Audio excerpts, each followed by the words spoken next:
know what we call this in the United States? God's ketchup, right there. I've never heard that before. I think he just made it up. Is this how the other half lives all the time? One of those things just never happened. When somebody rips one, you know it, and it's not yours. It was like Bugs Bunny when you like smelled the carrot soup. That is the most random thing. What are you talking about? It's impossible.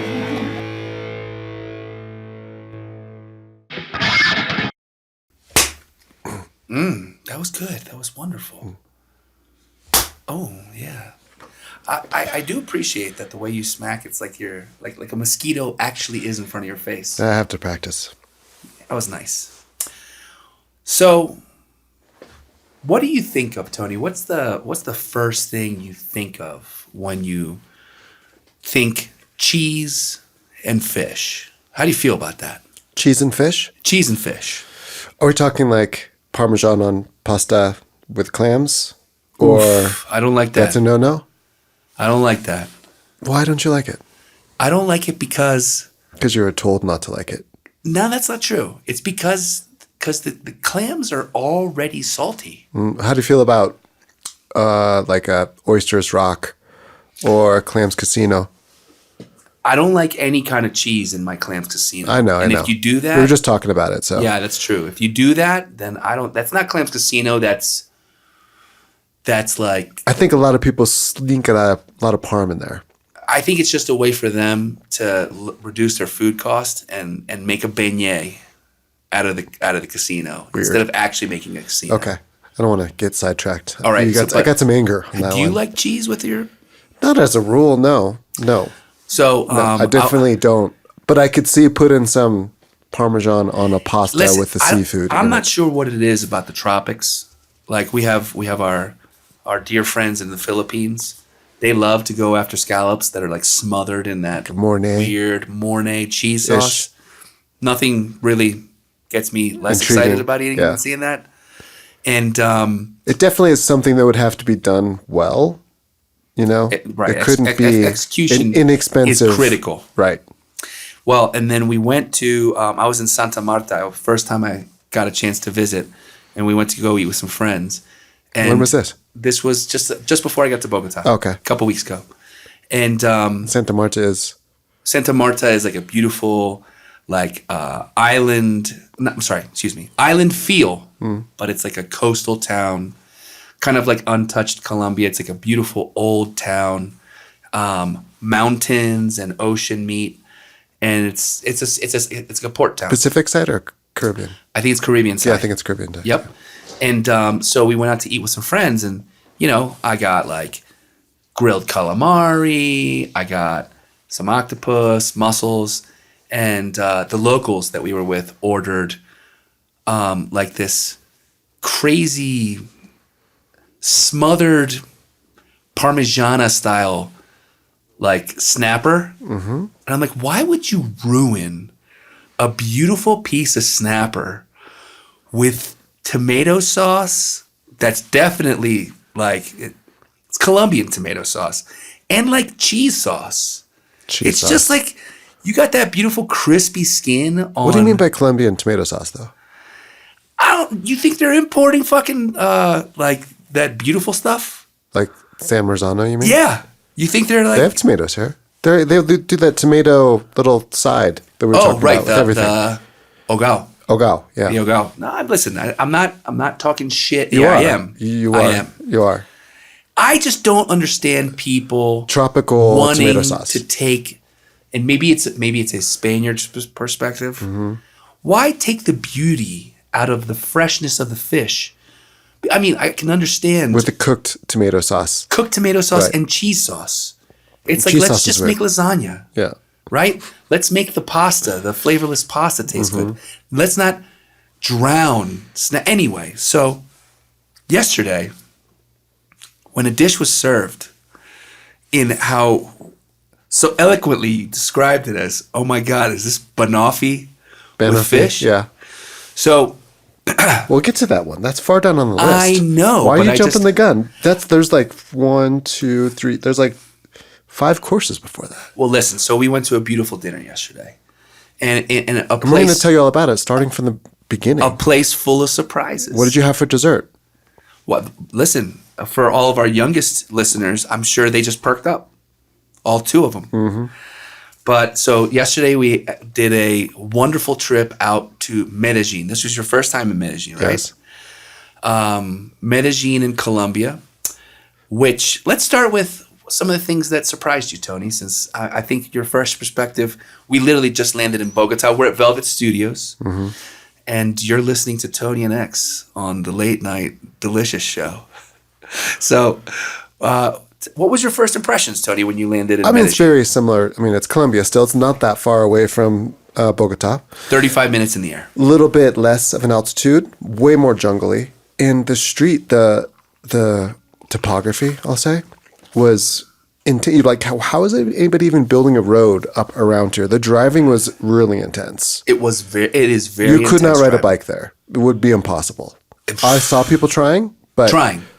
And we saw some people steep fall off hills. their motorcycles. Oh, yeah, a few. Steep, rainy, so that's slick at the same time. Lots of moss, lots of humidity. Lots of slippery... You almost crashed out once or twice. I almost busted my ass on many occasions. Yeah. I did. Just going to the coffee shop. Right. So they call Medellin the land of eternal spring. It was the temperature was nice. Temperature was nice. We rented this beautiful... It was a little bit, I would say, a touch warmer than Bogota. Touch warmer? Yes, no, absolutely. Where Bogota's weather reminds me of San Francisco. Yeah. I think we always use that comparison. I would say this is more like Central Coast California, right? Yeah. Like more into the but mid-70s. really jungly, like really like overgrown. There's trees and bushes and shrubs, nicely landscaped, nicely manicured. They take care of the city, that's for sure. But you don't have to go too far before it's just a wall of green. Well, and then so Bogota is famously in the mountains, and the driving can at times be a little scary when you kind of leave the city. But the city itself is definitely like a grid, right? It's like it's in a little valley. It's in the valley, correct? Correct. Whereas Medellin seemed like it was like all in the mountains. Yes, yeah. Medellin feels like it's in the mountains, and it's one of those places where paying too much attention to your Uber driver and where you're going, you're asking for either seasickness. Yeah, it was hard to tell sickness. how far away things were because everything was a very roundabout kind of. Got to drive around this hill. It's a one-way street. I made that mistake as soon as I landed. Yeah. So as wanting to be a helpful and loving host. Landed, and what's the first thing you do when you get into a new place? You go to the market, right? Mm-hmm. Wanted to get a few essentials for the, and it wasn't an Airbnb. Essentials. Well, since it wasn't an Airbnb, it was actually a Marriott Homes and Villas. Beer, eggs, chorizo. So these are the things I wanted to make sure the team had. Right. So these are the essentials that I got, Tony. Why don't you describe these essentials? Beer. I think there's a. What kind of beer? Was it Stella? It was Stella. I got some Stella. Great. They're like the little guys too. They were beautiful. Like the refreshing. Little. They were I think we drink almost all of them. Water, which was essential. Great, which was essential. A few packs of salchichas. I didn't get the salchicha. Was it a chorizo? I got some chorizo. A few, several different styles of chorizo. Yes, I got chorizo sarta, a style of chorizo. I got some fouet, which is the Catalan version. Fouet. I got some fouet. I've never heard of that before. Oh, you should. Did you get to try it? I did not. Wow. Looks like the guys got to have all the fun. And what? You got like a kind of a little platter of other sliced. Yes, there was some jamon serrano, which our homie Rigo made some scramble out of. I also got olive oil. Spanish extra virgin olive oil. I got some sea salt to ensure that we have that. I got a tortilla española. I essentially went into the Spanish section and said, this feels right. Right. Yeah. And then we also had some electrolytes. We had some honey. We had some limes. Some blueberries. And some blueberries. Yeah. That to me sounds like everything you need for a healthy start of your day. Yeah. But anyway, so the whole point of this was I land and I'm like, oh, the supermarket, not Carrefour, that's in Europe, Carruja. Would you guys say that Carruja is like the Whole Foods of Colombia. Yeah, it's nice. It's nice. So I go to Carruja. Part of the reason was because... Is it nice because they carried Spanish ingredients? No, it's like, well, because there's De Una. There's a bunch of different markets here in Colombia. Mm-hmm. And, there's varying levels of, will this toilet paper make it through? Right? You go to De Una and buy toilet paper. I don't know if that one's going to survive, a proper experience. But if you go to Carruja, their toilet paper it's a little thicker. All right. It's got the design on it. You know what I mean? So there's varying, like the Aldi's versus the Whole Foods. Mm-hmm. Okay? I'm not going to De Una. Is it De Una or D1?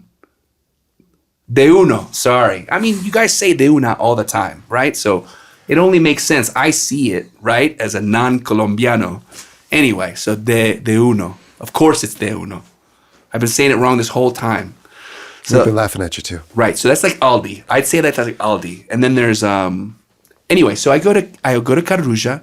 Part of the reason was because I land in this eternal spring and I'm still stuffy nosed. Mm-hmm.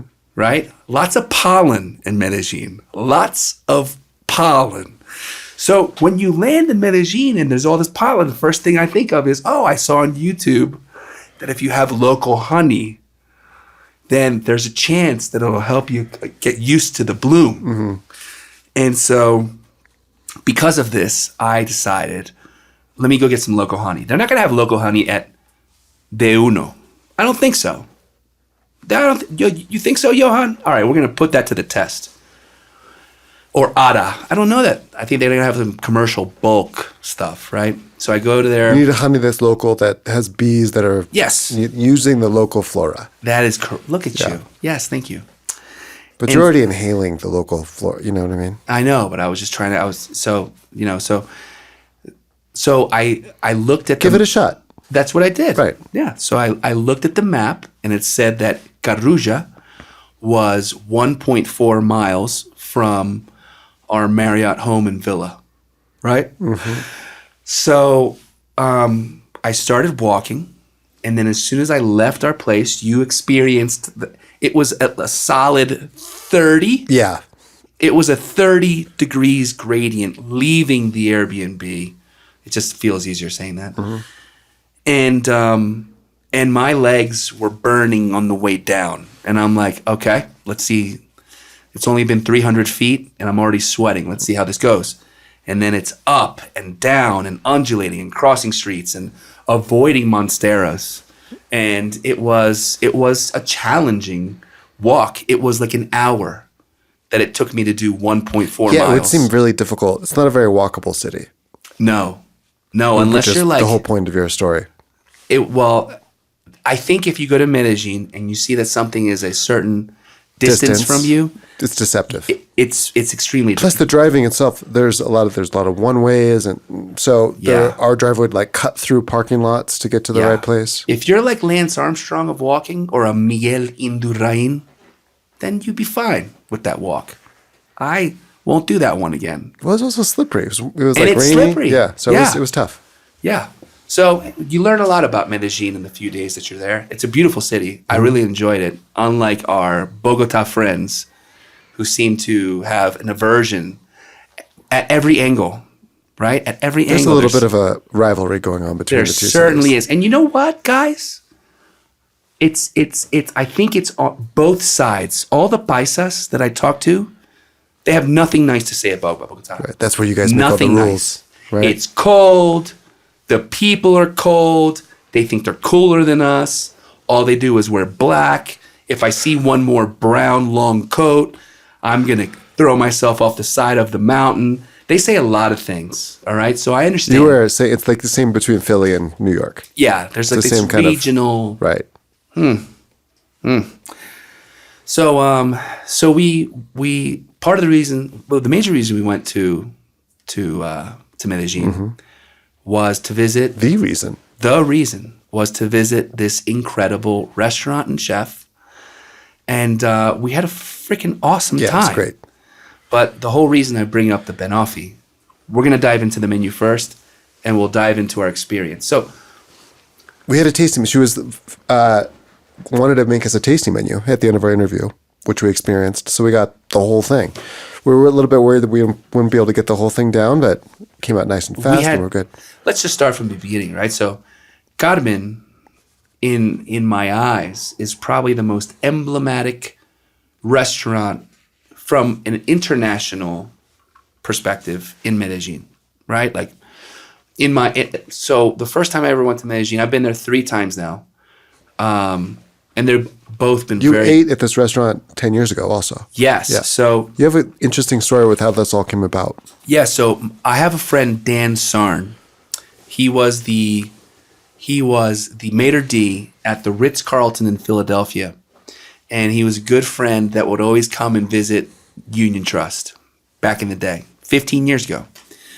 And he moved to New York and worked for a concierge company that would set up these high-end trips for all kinds of essentially what he was doing at the hotel, but doing it in a more private set. So he did a bunch of trips to Medellin, and so some friends, and this is way before Narcos and all that stuff. This was just more like Medellin seems like an interesting, wild place to do some hiking. So we rented a place up in the mountains, and it was a bunch of fun restaurant nuts. And we did one evening in Medellin. And since Dan Sarn, the buddy from the Ritz-Carlton, had been to Medellin many times, I hit him up knowing he had a fine beak that he's always known how to sniff out the most delicious meals. And so I said, yo, where should we eat? If we're going to do one night in the town of Medellin, because the Envigado where we stayed was up in the mountain like an hour away. He's like, you got to go to Carmen. So this is 10 years ago or 12 years ago. And she's been in business for 16 years, I believe. Yeah. So, dude, I remember like the first time walking into this restaurant, number one, it's beautiful. Yeah, it's really nice. And it's one of the things that I'll have to say about Colombia in general, guys. You guys do restaurants so well. It's like super impressive. I can only imagine, Raquel, like when you like land in Clearwater, Florida for your vacation, and you're like, this place is cute. This place is cute, but like all the restaurants you guys have in Bogota and in Medellin, they're so much more beautiful than what we have. Yeah. Like, the lighting, the design, the little like spaces. Yeah. There's an outside and inside. There's plants growing all over the place. There's plants everywhere. The music's on point. Meanwhile, you land in Clearwater, Florida, and you have like a cold Cisco butter pat and then like a Budweiser sign. And then if you're lucky, there's like Margaritaville playing in the background. I'm like, come on. If you're lucky. If you're lucky, right? Otherwise, it's like... It's kind of a constant, I would you got to imagine. listen to freaking, what's her name? Taylor Swift all day. It's tough. It's tough. Anyway, it's refreshing to come to Colombia and enjoy. But so Carmen, the first time that I sat down, ridiculous cocktail list. I remember that even 10 years ago. I remember the dining room being so beautiful. And going back, this was the first time back since that first trip.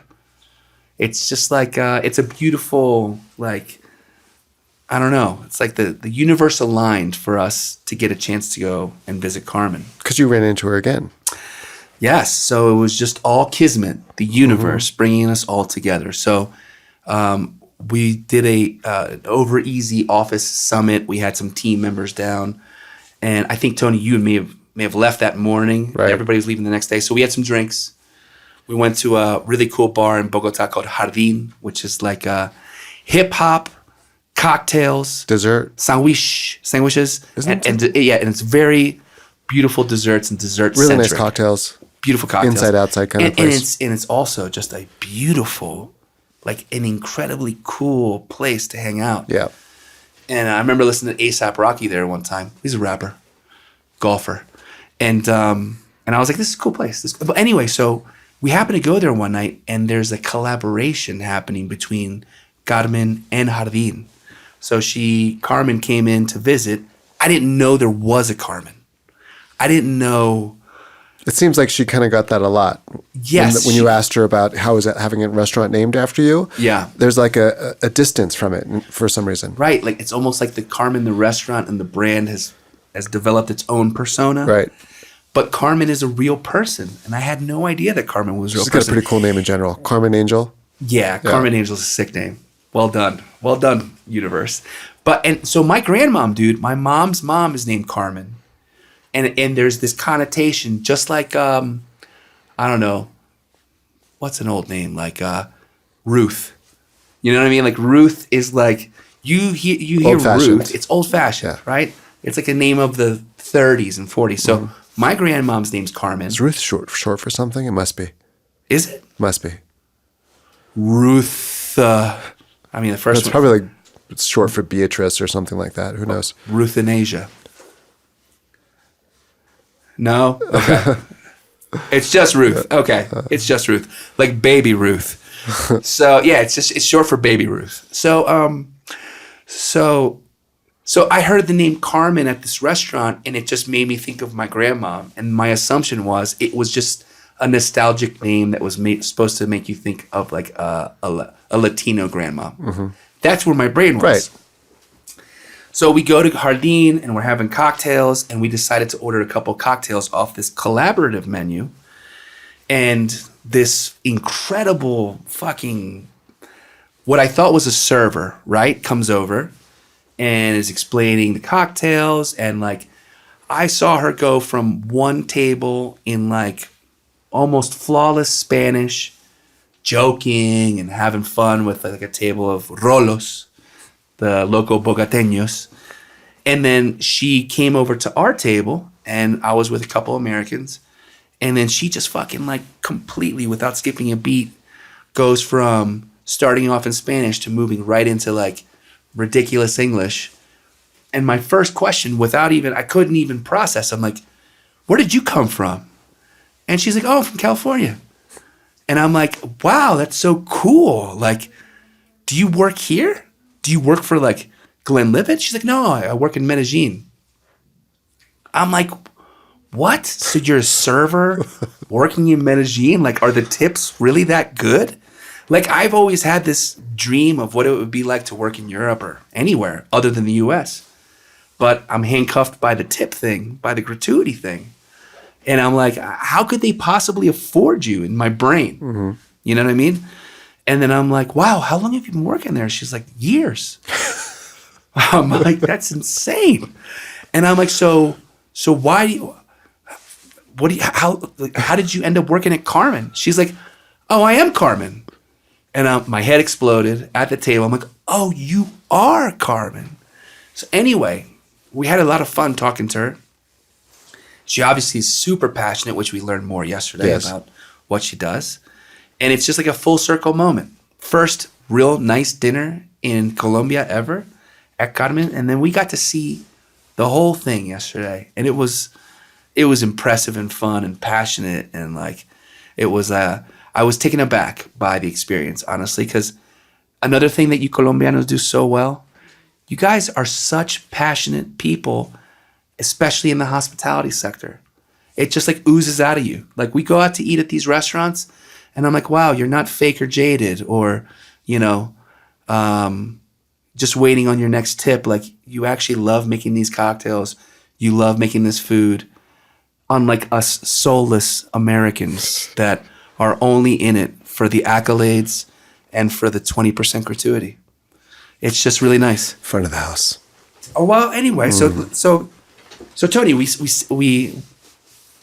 this was your first experience at Carmen. Oh yeah, of course. First time. So as a chef, right, what are some of your takeaways before we get into the menu? Well, it was interesting. We started with some cocktails first. We did an interview, then we had some cocktails first. Yep. And I found the cocktails very interesting because they seemed very incredibly well balanced. You didn't like get punched in the face with any one of the numerous ingredients. It was hard to pick anything out for me. They were nuanced, but there. Right. And it seemed like it'd be very good to pair with food.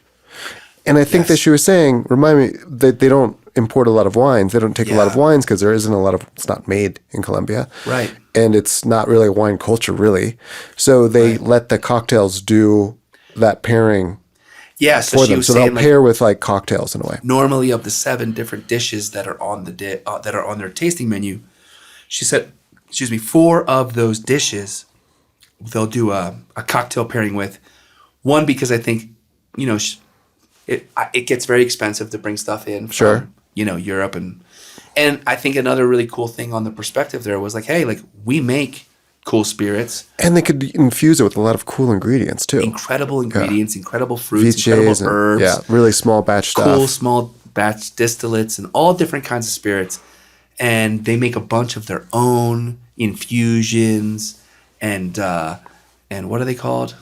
Like all, tinctures and stuff? Yes, thank you. That's exactly how did you know? It was a limited options. Okay. Yeah. It was just, you pulled that out so effortlessly.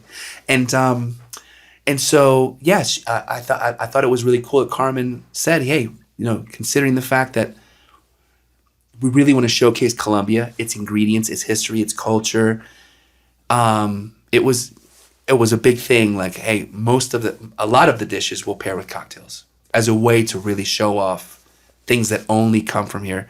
And it was incredibly, if you like to learn, if you like to be exposed to new things, right?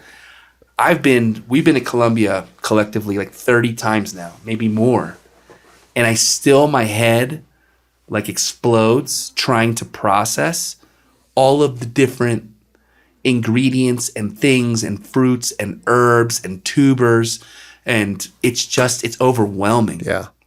You said you did 2 classes, right? Oh, my Spanish. Yes, we took 2 classes just learning I do private Spanish lessons just to. I love that, Tony. And we went through the entire menu. Of Carmen. For the lesson. I think Carmen would be tickled knowing that 2 of your hour-long sessions with your professional private Spanish tutor would have been going over her menu. The tutor found it very interesting too. She can't wait to go. Yeah, that's really funny. So now that we've kind of set the stage for what was a pretty amazing dinner, why don't we talk about some of the dishes? Cool. So we started with what do you want? You want to get your cocktail menu up there too? Yeah, she has a really beautiful cocktail menu. I like how she described it as a fanzine. Yes. So it's meant to kind of take with you beautiful pictures of the cocktails as well. So the bar, and I think the love that team. So their team, aside, of course, Carmen, I think has a lot of the vision for what the restaurant and the brand and everything kind of culminates into. Because we also got to experience another one of her restaurants, which we'll get into. Yeah. But there's a lot of just thoughtfulness, I feel like, that goes into the entire experience. So what I'm holding in my hand is like this fanzine, beautifully branded cocktail list that changes seasonally. And one of the things that Michael, their bar director, was saying was they love that they have the ability to kind of like print these off on a seasonal basis, and that people take them with them, and that often when they travel to Lima or Mexico City or other places, one of the first things they want to do when they visit cocktail bars that they respect and have always wanted to go visit is they'll steal a cocktail list. Okay. So this is their way of paying homage. You can fold it up and just take it with you. It's great. So it was awesome. So, there's cocktails on here like Floral, Bloody Carmen, Casao, Evita Martini, Carmese, what was the one we had with the brown butter in it? So the one we had with brown butter, I gotta find it, my friend. There was just so much going on. I think it was that one on the top. Was it the Funky Town? I don't. You take a look. Yeah. So we had a few cocktails at first, and then we sat down for a tasting menu, and we started with an empanada of blue crab, rock shrimp, Colombian vanilla bean, which is another ingredient which is taking some prominence here in Colombia, and sour sop relish. That was so good. So one of the things I'm loving about the Colombian empanada, and I've long held that my favorite empanada has been at Mesa Franca. Yeah. The empanadas here. So I'm going to try and describe this the best I can. So empanadas that I know growing up are like in pastry. Too much pastry. Yeah. Well, they're like pie dough. Right. They're like crispy, a little chewy. They're delicious. The Puerto Rican styles to fry them. My Dominican grandmom, because I had a wonderful stepmom, and I got a lot of Dominican. They would do fried ones, but with raisins in them. Oh, I did like wasn't totally sweet or just raisins? raisins. So ground meat picadillo with like red bell peppers and like sofrito And raisins. and raisins. Wow. And I love Abuelita Rosa was the best, and her food was fantastic. But I was not a fucking fan of these raisins that just decided they want to show up in the empanadas. Now on the an Puerto Rican interesting side, choice. yeah, on the Puerto Rican side, more savory, a little spicy. It's like crispy fried dough, and definitely not healthy. Definitely not healthy. But like olives. So I don't know why Puerto Ricans will throw at least one olive in every dish. Doesn't matter if it's fucking potato salad or if it's an empanada. You will find one bite of olive everywhere, right? It's like that annoying Are there caper. olives grown in Puerto Rico? Absolutely not. So then It's kind of like the capers here. I see capers here a lot, but do capers grow in Colombia? do capers grow here? I don't think so. I don't think so either. I think it's just a little throwback to the ancestral colonial roots. But so in Colombia, what you guys do, which is so special, is they make this beautiful masa, right? It's a corn outside. It's not a flour pastry dough. It's corn. And not only is it corn, it is fried and it is crispy. And if you could just imagine. Pretty thin corn. Yes, dough it's thin also. too. And so if you could just imagine like heirloom corn that's at the good spots, heirloom corn milled down, and it's got the texture. If I could just place this, it's like if a Panzerotti and a Frito had a baby. It is crunchy and savory. What's Panzerotti? A Panzerotti is like an inside out pizza turnover. From the Philly area. Yeah. It's like Inside out what? pizza turnover. Inside out pizza. So it's like turnover. it's like a an egg calzone, roll. Yeah, but fried. but inside so out. chewy, crunchy, crispy. But inside out. The dough's on the It's inside. not inside out. Sorry, it's Okay. It's outside in. Okay, it's a It's a like calzone, mini- but fried. Yeah. Got it. Fried calzone. It's like an egg roll of a calzone. but like pepperoni and cheese. Oh yeah. Okay. Oh yeah, they do it right. Got it. Yeah. So it's got the chew, it's got the crisp, and it's got that savory, like Frito. It just feels so good. I love the fucking empanada here in this country. And yesterday's was fantastic. It was filled with sweet crab and rock shrimp. It had some beautiful herbs in it. And my favorite, so Carmen very thoughtfully brought it out with a mayonnaise that was Vanilla. accompanied by this local vanilla, which I was scared about. You were scared of it? I don't know, man. It's just like, it's the same thing. It's like when What we'll get do into you? Monopoly Vanilla's later. like a sweet thing for you? Yeah. Vanilla's a very classic seafood pairing. Like I think that yeah. Ducasse has a famous like lobster and vanilla dish. Interesting. Okay. But So- it does have a connotation of sweet things, right? Yeah. Of course. Yeah. But it's not like a sweet thing all in and of itself. Listen, I I hear you. I was just a little bit afraid. And guess what? Living out on the edge. I like it when the scaries, when the nighttime scaries turn into the, wow, that was fun. Cool. Yeah. And then it also came with the guayabano, right? Ají. Or Soursop relish. yeah, so this was like this Guayabana, beautiful. yeah. They used a lot of this plantain vinegar, which I would love we, to. and we got little bottles of it. Yeah, thank you Yeah. so much for that, Carmen. Yeah. They use a lot of this plantain vinegar, which was giving me pina colada vibes Me too. when they would bring it up, and essentially like this. It reminded me very much of it was even more than a relish, kind of almost like a tropical mignonette. It had an interesting texture. Yeah. Yeah, it was creamier because of the soursop. Right. It was awesome. So anyway, round one was a crispy, delicious empanada, and I could have eaten 800 of those. Me too. They were so good. Next, we had a crudo, which was yellowfin tuna, cashew, with cashew that's made a right. few appearances. Yes. Colombian Marañón, sofrito, as they say. and that's it. That's the description. Yes, and this Atún was aleta amarilla, marañón, ogao. ogao. Ogao. So ogao is another thing we've been hearing a lot of, ogao. And I've always thought that ogao means if you talk to me one more time like you did, te voy a ahogar, like I'm going to drown you or I'm going to choke you.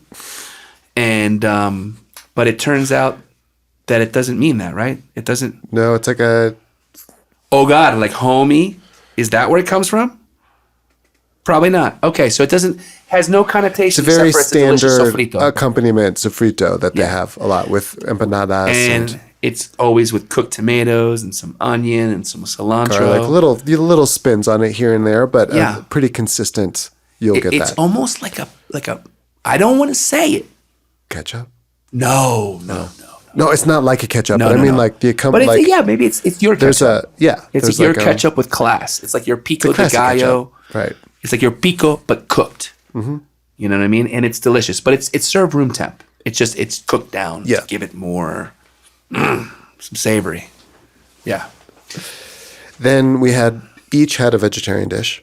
We each had a vegetarian dish. You got the mushroom tartare with black garlic, carantania, Oh. carantania, Ooh. local cheese. So Was that the chip? Was that the crispy? Oh, right. Yes, this was a brand new discovery for us. So there is this snack, carantanta. Carantanta, sorry. Carantanta. There's this snack here. So the way it was described to me by Carmen, which I absolutely loved, it's like, so when they make arepas, there's like the leftover of the arepas. It's like the molasses of sugar production. It's this leftover spent corn that they got from a local mill that makes arepas. And they take the sheets of them and fry them, and they turn into these super crunchy. Imagine a Munchos made of heirloom corn. What's a mancho? A Munchos like those potato chips that are fluffy, and I don't know these. Where'd these come from? Munchos. I'm gonna show it to you. And you're like, oh, those. They come in like that copper rust orange bag. Hold on. Anyway, so they're these beautiful, crunchy, fluffy, airy. It's like it's Kind of one of these byproduct things that ends up being really delicious. Imagine chicharrón, right? But like really a thin. pork, But really super thin, but a pork rind and a corn snack had a baby. That's how I would describe carantanta. Is that how you say it? Carantanta? Yeah. Tantas carans. Tantas carans. Yeah. And here's the Munchos. You remember those? They're like, I don't know if I ever had those. they're like a NASA potato chip. Gotcha. They were like fluffy and airy and bubbly. No, I never You never had those? Nope. Well- Must have been a Puerto Rican thing. Nope, definitely wasn't. And then I had a Caribbean creme fraiche cubao. Okay. Cubio. Cubio? We didn't figure out what cubio was. You didn't figure out. We didn't know what it was. Well, I would Looking be able back, we didn't know what to. it I'd was. be able to contribute to helping you figure out what this dish was. It had you given me a bite, but at this We're point, already eating a tasting menu. There's no sharing. You were a ravenous monster during this, Tony. Yes. I looked over at you, and I just knew in that first bite, which took 80% of the was half. beautiful tomato dish. It was half. It was not half. I didn't, it was inhale your it. half, which would have been 80% of it. And then I'm like, I guess he's not going to share. Nope.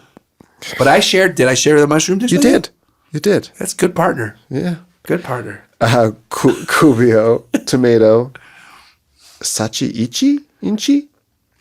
inchi, and amaranth. So it was like a beautiful stuffed tomato with the amaranth. Like okay, a nice kind of filling, it was kind of crispy on the way inside. Ooh. And then it had a eggplant broth. Eggplant broth. It's really good. Sounds inventive and delicious. Then we had something amazing, which was the coconut sofrito, Creole duck, peach palm fruit, and Indian corozo. Oh, so this dish comes out, and it's interesting because Carmen was talking a lot about how she feels there's a lot of shared flavors and herbs and stuff between the Southeast Asian and Colombia, or at least in the tropics. Mm-hmm. And this dish comes out, and guys, I really don't dabble too much in the glutinous arts, but this thing hits the table, and I'm fucking destroying this thing. Yeah. These two beautiful, what are they, agnolotis? Ravioli. Yeah. And they're stuffed with Colombian local duck, braised. I couldn't tell you what pieces they were. I would assume it was the legs and stuff. Yeah, I would assume. And then it was covered in this beautiful... bright color. It was orange, like annatto. Like an annatto, coconut and cacao kind of meets palm Had dates. a very kind of a Thai feeling to it, but little not bit of trying, just but with local ingredients. On the way to red curry, but it also had this beautiful acidity to it. It was a fucking stellar dish. Yeah, it was really good. It was so good, and I'm so glad that we didn't have to share it. And on top, it had these beautiful little there's so many iterations of the palm, right? This is the peach palm fruit? Yes. So they look like little coconuts, and they taste a little bit like little coconuts, but they're about the size of maybe a hazelnut. Yeah. Right? They're tall. They're small. Yeah. But you can eat them whole. Yeah. And they have a really interesting coconut flavor. But the texture reminded me of pecan. Yeah. And they look like pecans. Yeah, you're right. And I think what's so fun about eating at these restaurants that in Colombia is if you just graduated the CIA and happen to have the Grant Achatz book and also the Noma cookbook and think that you know everything, the moment you land in Colombia, you get to shut the fuck up. Yeah. Because I guarantee you don't know any of this shit unless you're from Colombia. It's an incredible learning experience, for sure. It is overwhelming. Every time a dish comes out. And you don't see any of this stuff in the States. Dude, I literally glaze over. Yeah. They're like, we use this, this, and this, and this. And I'm like, that's a beautiful story. I have no fucking clue what you just said. So, it's awesome. And I'm like, that was delicious. What I want to try to there? find some of those peach palm fruits whole. That became a little bit of a mission of mine. When I was learning about this, these were used on another dish that I was learning about. Looking at the menu. So I was really glad that we got to taste that. It was like Italy had some sort of voyage into Thailand, came back into Colombia, and they said, let's throw every kind of coconut and palm and nut that you've never heard of right into the name of the segment of the menu is Palma, too. So it's a very palm-centric dish. Yes. Great dish. Then we have pez plátano. Okay. So we're going right back into the lead into the story. So, like I said, I'm not a fan of fish and cheese. And the moment this dish was described... Why do you keep saying cheese? Well, because what's even scarier than fish and cheese? It's fish and dessert. And when it was described, the dish... Okay, it's a beautiful story. Let me describe it. Go ahead. Okay. Pez plátano. Pez it's plátano. Musa fruits, urban coffee from La Sierra, Medellin. That's it. That's the description. Well, so here's what it was. This was a beautiful piece of what looked like either snapper or grouper. It was a nice meaty white fish. Grouper, I'd say. It was topped off with crispy chips of plátano, of the green banana. So that by itself, it's almost like a fish and chips meets what do you guys call tostones again? Patacon, like a patacon crust. That by itself should be a rap song. Patacon crust. So it had like crispy. So the fish was nicely roasted or pan-seared. It had the patacon on top. Then it had banana puree, but like a really ripe one that also had coffee flavors in it. Coffee. And then it was finished off with the dried and crispy peels of the bananas, which was a fantastic use plátano. Of something you'd otherwise use to trip someone. We've gotten corrected a few times when we say banana, but it's a plantain. Or a banano. Right. Not a banana. But, yeah, it's got to be something different. A banana, no. So anyway, it was all these. So what was described to us was that the plantain and the coffee tree have a relationship. The plantain tree grows higher. Provides shade. It provides shade for what would otherwise be a little coffee shrub that might burn from the sun. And also some kind of, it helps with some kind of disease that the coffee plants get. Oh, that's right. There's like a louse or some sort of like local insect that stays away there's from the There's a nice bananas, symbiotic plantanos. relationship between the coffee and the plátanos. And it was really beautiful. And I was scared about this dish as well. As I thought you were more adventurous, curious about the coffee. Well, but here's the thing, right? So we have this. So you have this crispy plantain on top of this delicious meaty white fish, and then it has this puree of like roasted coffee, like sweet plantain kind of, and I just wasn't expecting to love the dish the way that I had. And, I've had many coffee iterations of flavors that happen in savory dishes. I've had them with venison. I had them with steak. And they're always good. I loved your beef jerky. Mm-hmm. We used to make beef jerky with like coffee rub and chocolate and cocoa and stuff. But, I've always just thought that coffee is overpowering in dishes like this, especially with fish. Hard to pair. Yeah. I was worried that What would you pair a coffee dish with? Like...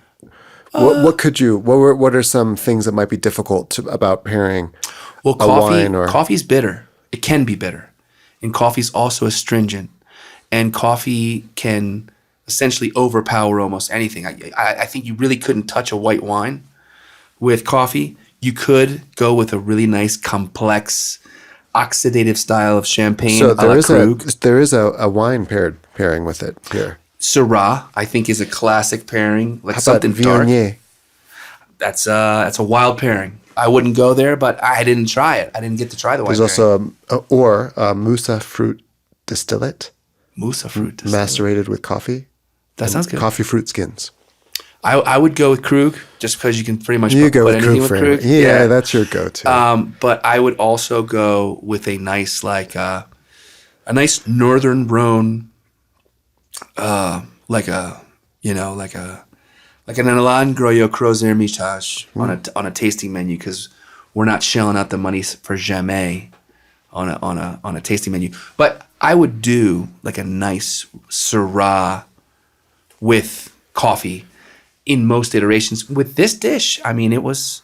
I like the dish. I was blown away. I loved it. She said that it was coming off the menu because people had a hard time wrapping their head around it. Around coffee in a savory... Yeah, which expression. I still don't understand that, but I thought it would be more about the banana. Right. Because the banana had a sweetness to it. It was essentially, if it was a Frankenstein, I was afraid because you said, "Ooh, like chocolate and banana." Banoffee pie. That's right. You said banoffee pie means fish. Banoffee pie. And I'm like, wow, nothing scarier has ever been described to me, and it was a fantastic dish. Yeah. So it was a nice eye opener. That brings us to the final savory dish, which was chicharrón. Oh boy, was this good! With Indian parsnip, tamarind, and tonka bean. And this dish was, it was a nice little perfect brick of chicharrón that I didn't share that one either. You were so generous, and you shared half of yours. 2 nice bites for the camera guys. I didn't even. So look, Rigo. I'm sorry. Rigo and Johan, you guys work so hard. Thank you for all you do for the show. And by the way, otherwise they had rappy dogs after that. Oh God, I know. And which were the opposite of rappy or dogs. It took 45 minutes to get a rappy dog. Jesus. Anyway, so just so you guys know, we've recorded this entire session. We actually do over-season TV for all of you guys that only listen to us on your drive into work. Now you can drive and watch an episode of over-season TV. In your Tesla. In your Tesla, exactly.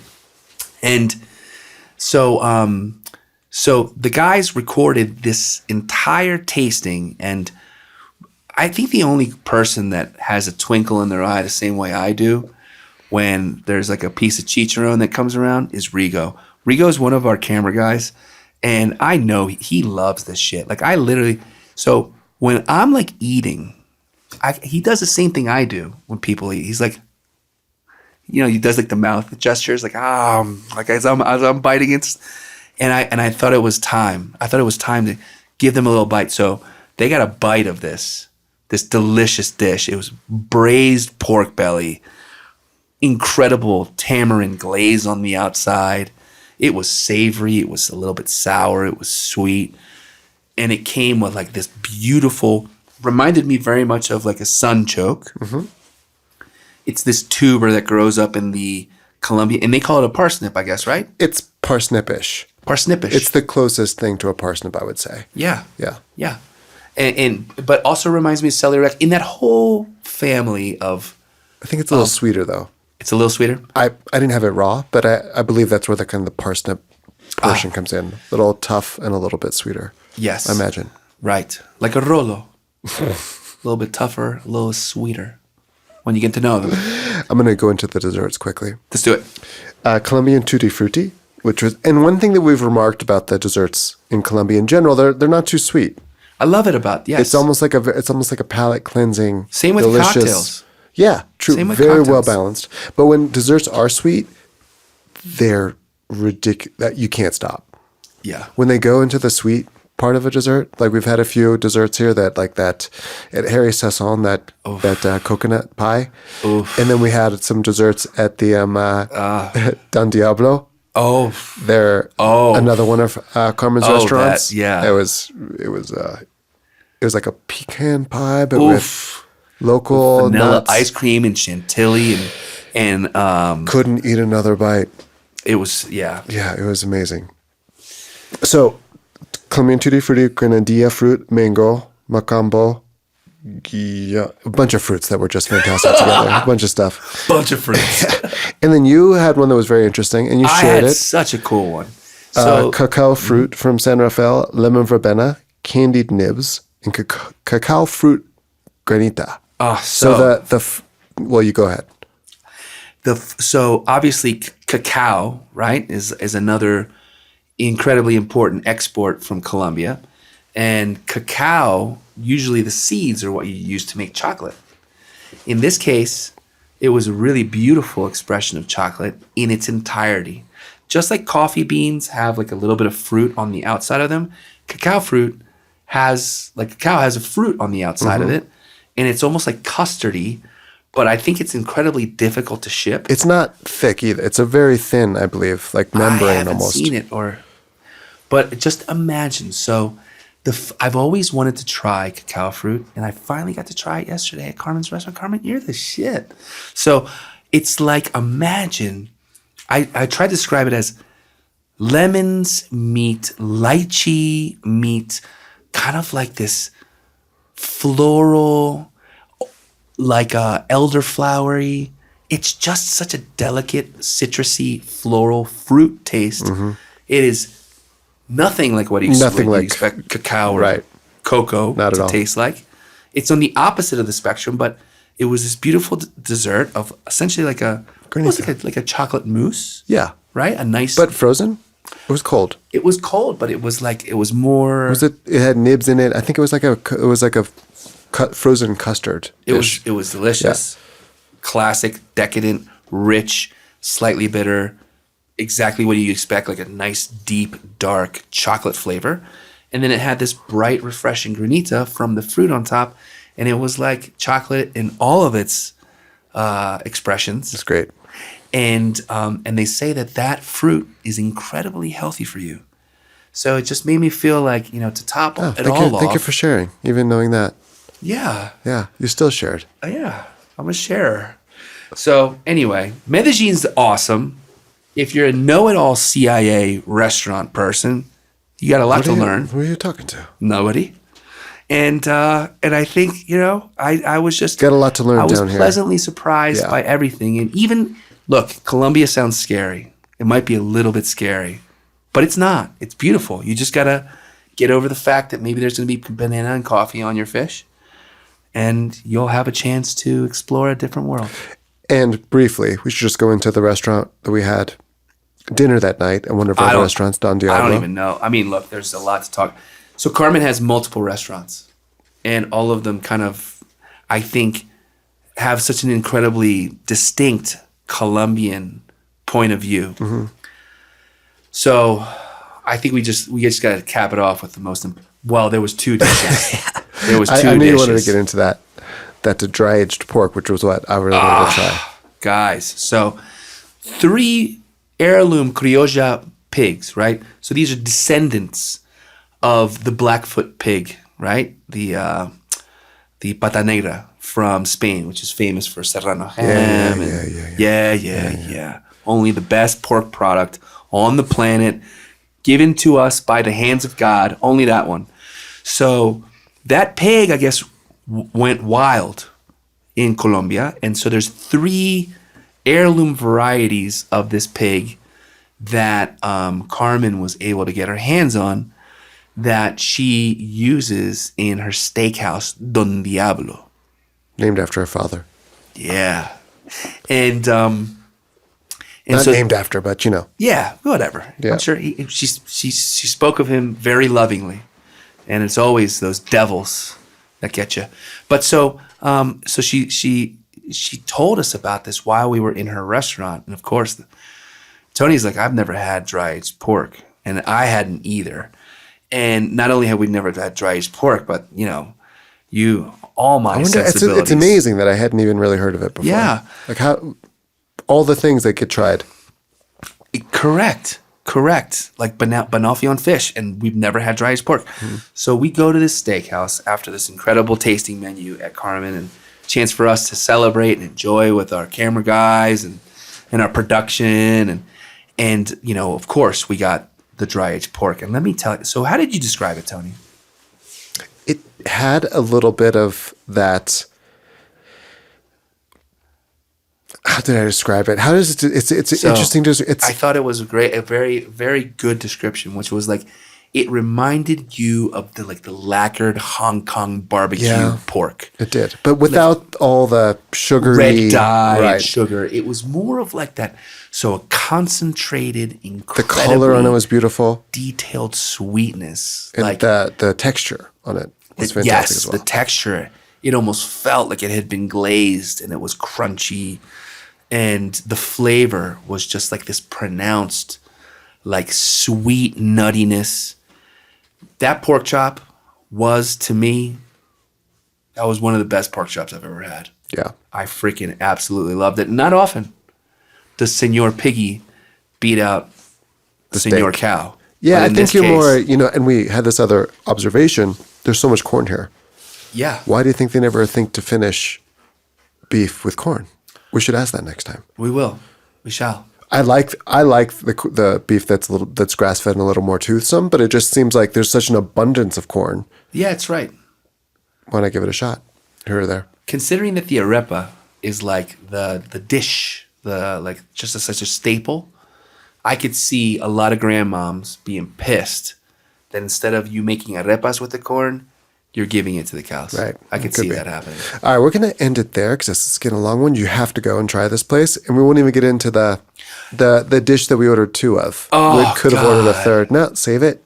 We'll save it. So listen, overseas in television, you'll be able to watch Carmen and the tasting menu, all the incredible people that make it such an incredible restaurant. And then, you could help us get a couple extra little views on our YouTube channel. So thanks for listening. Thank you. And sorry for the hiatus. That was there's many episodes before the hiatus. I don't know. Overseason Podcast was brought to you by Over Easy Office, outsourced bookkeeping solution.